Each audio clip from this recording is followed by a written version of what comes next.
Hi everyone, it's Fred again from Notes of a Nomad, video number 252. Today I want to share with you my experiences and the benefits I've got from the indoor rowing that I've done for over 20 years now. And maybe you know someone who might be interested and you say, hey, maybe look at this rowing machine thing because what it's done for me is absolutely amazing and maybe they would find it helpful too. Because the rowing machine is not that well known and it is in some circles, but in many gyms, even though it's there, it is not utilized very often. I'm now currently in Melbourne. There's four rowing machines, and I'm on it for quite a long time. And while I'm there, other people come and go, but the rowing machines aren't utilized that much. They're not understood. So let me explain some of the things I know about it, and maybe this might help some people that you know, and maybe they can benefit as I have. So the rowing machine, the concept too, is the main machine that's utilized by Olympians, all the Olympic teams, and it's well known in the rowing community. It is the best rowing machine there is, especially for the price. It's not the most expensive either, but it is a very, very effective and well known and utilized machine. Good value for money. So, as far as the rowing machine is concerned, I always listen to podcasts. It's my favorite time of the day to listen to podcasts while I'm rowing. It's very meditative. It's a very, you know, normal, repetitive exercise, and I find it relaxing and listen to podcasts. But I think it was in July 2020 that Tim Ferriss released his interview of Hugh Jackman. And you may know Hugh Jackman is a very famous Australian actor. And he's known to be fit. He was in movies like Wolverine, where you saw him being, a very fit individual. And so Tim asked him, what's his fitness routine? And he explained it. And the one thing he highlighted was the impact of a rowing machine. He said, if you do nothing else, he finds that is very effective. And he gave a challenge. He said, if you really want to have a workout, get on the rowing machine, row for 7 minutes and see how far you can get. His goal is to get 2,000 meters. And I can assure you, not a lot of people can do 2,000 meters in 7 minutes. That's a big challenge. He said people will hate him for saying that, but you don't have to do 2,000 meters. You can go at your own pace and your own goals, but that's what Hugh Jackman said. So I sort of fell off my rowing machine when I heard Hugh Jackman, and there's a picture of him on a rowing machine, a Concept 2. So that was a big surprise to me hearing him recommend the Concept 2 rowing machine. Now, here's some of my experiences. After a few years of rowing, I got involved and thought, oh, I'll try the Canadian Indoor Rowing Championships. And my second time that I tried it, I had done some training because I had gone the year before and it wasn't a bad experience. I didn't do anything outstanding, but I trained a bit. And the next year in 2003, I entered again in the age group, which was 60 to 69, if I'm not mistaken. And what happened was I came in second. I got a silver medal, but I also qualified because my time was within a time limit. I beat the time limit, and I was paid, my airfare was paid to go to um, Boston to the World Indoor Rowing Championships called Class B. They paid my airfare. So that was nice. That was my experience.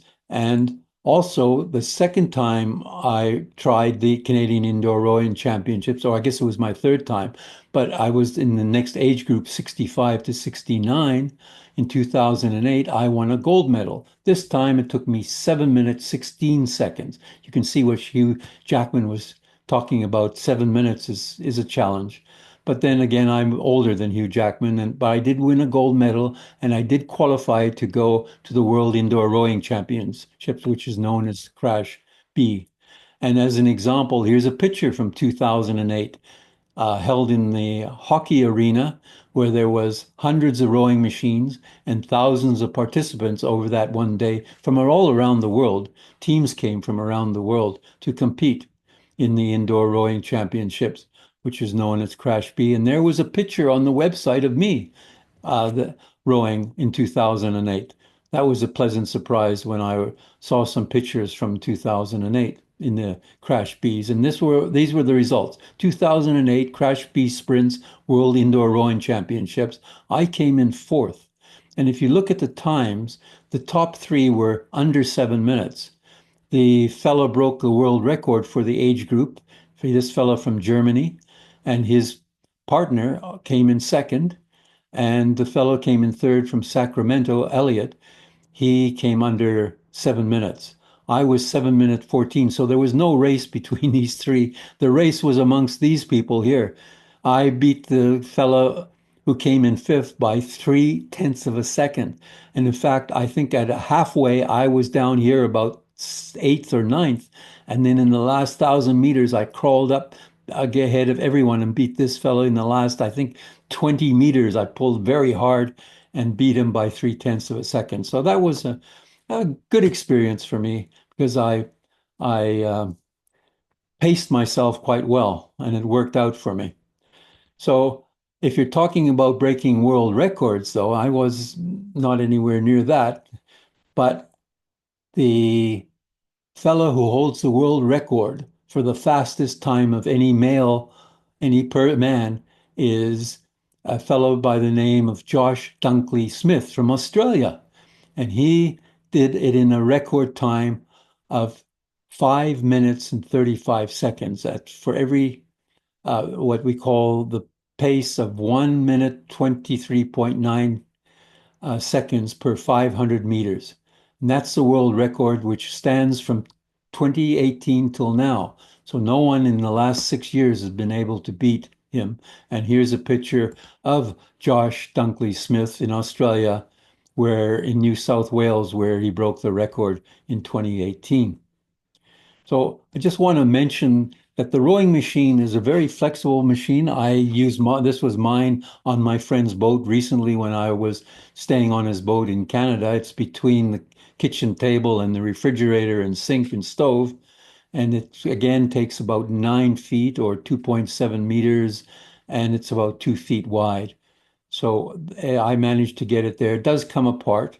So let me show you a couple details if you know of anyone. The one thing hardly anyone pays attention to is the drag factor. There's a damper on the side, which is a handle that moves up and down next to the fan cage on the rowing machine. And if you move it up to 10, which is the top, the drag factor can be quite high, maybe 190 or more, depending how clean, how little dust there is in the fan. But you want to try and get your drag factor between 110 to 130, somewhere in there where it's comfortable. That is the most effective way. Otherwise, uh, it's not uh, it's not as effective. Let me just say that without going into more detail. But you can look up on websites. There's an enormous amount of information about Concept 2 and about the drag factor as well, which is something most people who don't even know anything about, but I highly recommend that you look into drag factor. And also, the rowing machine, as I said, fits into a house and it comes apart. That's important very easily. There's just a little tab that you pull where the seat railing fits on, and you can store it quite easily. I did that on the boat, so it doesn't take a lot of room when it's stored in the house like that. So it doesn't have to be uh, taking the 9 by 2 feet area. So those are the things that I would suggest you should you have a rowing machine. And also, I listen to podcasts because it is sort of meditative when very repetitive. And that's where I heard Tim Ferriss talk to Hugh Jackman when I was rowing. And I find it my favorite time of the day because I learn something by listening to podcasts and also I get my exercise.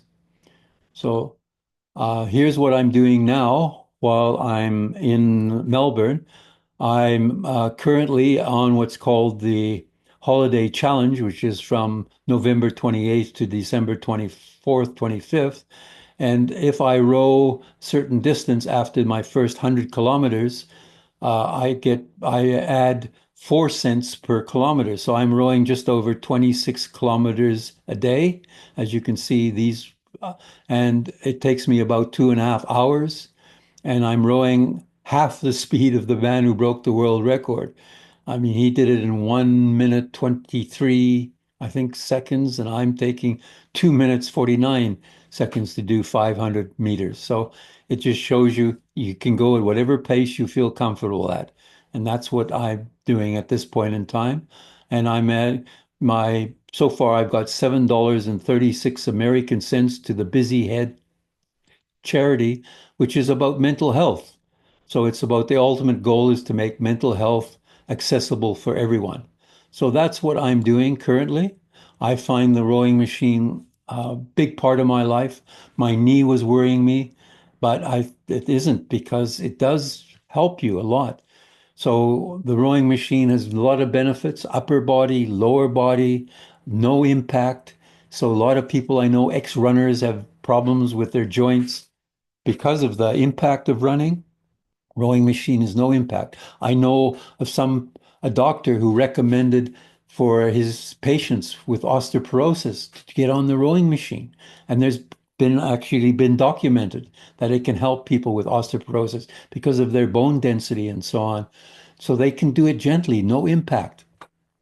And also, as I said, it's meditative, helps your heart, your lungs, your cardiovascular, also with your power and your endurance. And can be a very efficient machine. You don't have to be on it for hours like me. You can say, okay, I have a goal, like Hugh Jackman says, get on there and see how far you can row for maybe 10 or 15 minutes and just record it and see if you're getting any better. That's all you have to do. You don't have to do the 7 minutes and 22 kilometers or 2,000 meters. That's pretty tough. So anyway, I just hope maybe if you know anyone, recommend them look at the concept too. There's an enormous amount of information, how to row, how to use it properly on on YouTube and on the internet. So with that, I'll say adios, au revoir, wishing you, your family and friends lots of love and laughter. Bye for now from Fred and Notes of a Nomad.